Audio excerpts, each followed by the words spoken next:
अब इसके साथ ही नाज़रीन आपको लिए चलते हैं शहर कायद में, जहां पर टीपू सुल्तान में पुलिस मुकाबला, जख्मी हालत में मुलजिम गिरफ्तार।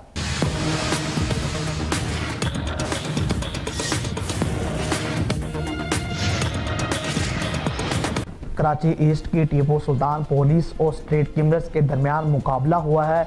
दो तरफा फायरिंग के तबादले के बाद एक मुलजिम को जख्मी हालत में गिरफ्तार कर लिया गया, जबकि उसके 3 साथी फरार होने में कामयाब हो गए। SHO टीपू सुल्तान मलक अशरफ के मुताबिक शारे फैसल पारसा टावर के करीब पुलिस और मुलजिमान के दरमियान दो तरफा फायरिंग का तबादला। SHO का कहना है कि जख्मी हालत में गिरफ्तार मुलजिम की शनाख्त इब्राहिम नाम से हुई है, जो सेहराब गोट का रहायशी है, जिसे तिब्बी अमदाद के लिए हस्पताल मुंतकिल कर दिया गया है। मलक अशरफ के मुताबिक फरार होने वाले मुलजिमान की गिरफ्तारी के लिए छापे मारे जा रहे हैं।